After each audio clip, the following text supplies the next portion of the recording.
We are very pleased to present this architectural model of a temple for TEFAF Online. The fair this year has a theme, The Art of Collecting, and we couldn't think of a better work for the occasion. When approaching this object, I think any collector would feel the same sense of excitement that I felt when I first saw it, the sense of exploring the unknown and the ancient in a new way.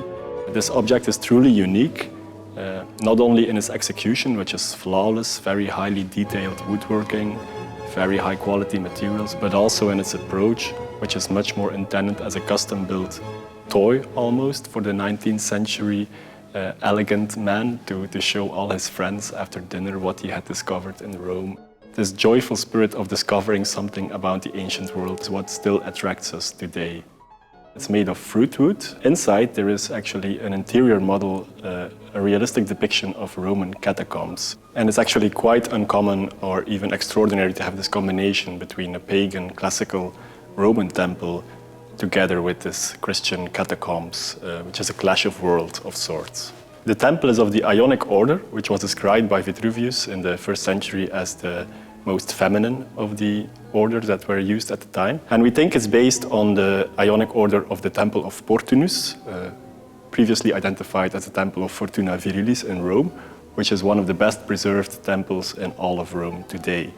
But it's not an exact copy. There are significant variations in the architectural plan. We should not forget that the Temple of Portunus, due to its excellent state of preservation, was one of the most admired classical temples of the 17th and 18th centuries. For example, the architect Andrea Palladio, whose architecture came to be known as Pelagian architecture, was heavily influenced by this temple. This temple reminds us in a lot of ways of the Grand Tour. The Grand Tour was considered a must in the education of wealthy young men in the British aristocracy from the 17th until the 19th centuries. It was a tour where you would spend at least several years abroad in Europe to study different cultures, different languages, and one of the highlights of the tour would be a visit or an extended stay even in Rome. Many of the grand tourists were also great collectors in the modern sense of the word.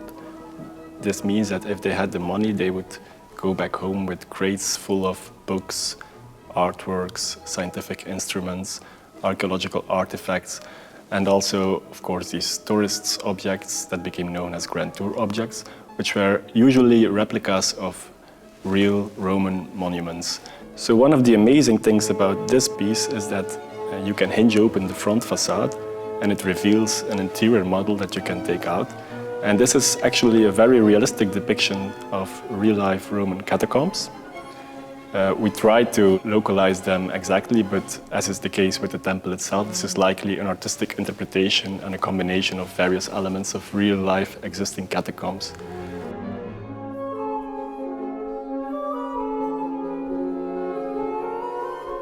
The outside of the interior model is covered with beautiful paintings on 3 sides. On one side we have a schematic depiction of the catacombs again, showing its various levels underground and their structure, which gives you a sense of the scale or the impressiveness of such an underground complex. On the back side we see the Holy Family together, very nicely hand-painted on the paper. And then on the third side we have several biblical scenes together. We have Moses striking the rock, we have the multiplication of the loaves, we have the Good Shepherd, we have Jonah and the whale, and we have the rising of Lazarus. And the exact relevance of all of these scenes is not exactly known, but we know, of course, that the rising of Lazarus refers to the hopes for resurrection and the afterlife, so this is very closely related to the catacombs. What is extremely fascinating about this piece to me is that we see here we have 3 inscriptions. We were able to find out that they were existing inscriptions found in several different catacombs in Rome. They were recorded by explorers who explored these dungeons in the 18th century. And the one in the middle is particularly interesting because it tells the story of a 6-year-old boy who was baptized and died, and the tombstone was dedicated by his grandmother, saying she was very proud of him. And we see above this inscription there is an image of a fish. And the fish is a very strong early Christian symbol because the Greek word for fish is ichthys. and each letter of this word was the first letter in a sentence relating to Jesus Christ. So at first sight, this combination of Christian symbols within a very classical pagan temple seems strange, but we shouldn't forget that the very reason that this temple is so well preserved is because it was converted into a church early on in Christian history.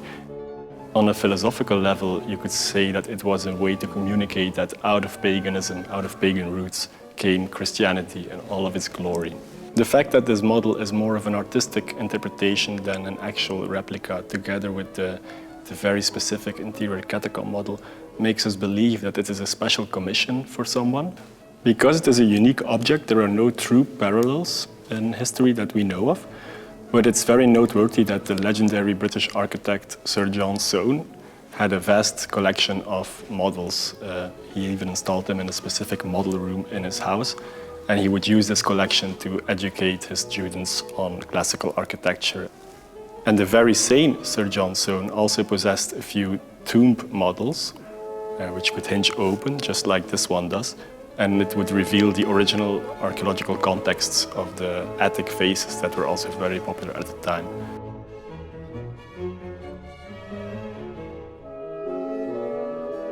If we look at all of this together, there is no other thing to feel than that this object, which breathes the spirit of the Grand Tour, at the same time surpasses the functions and the properties of a typical Grand Tour object.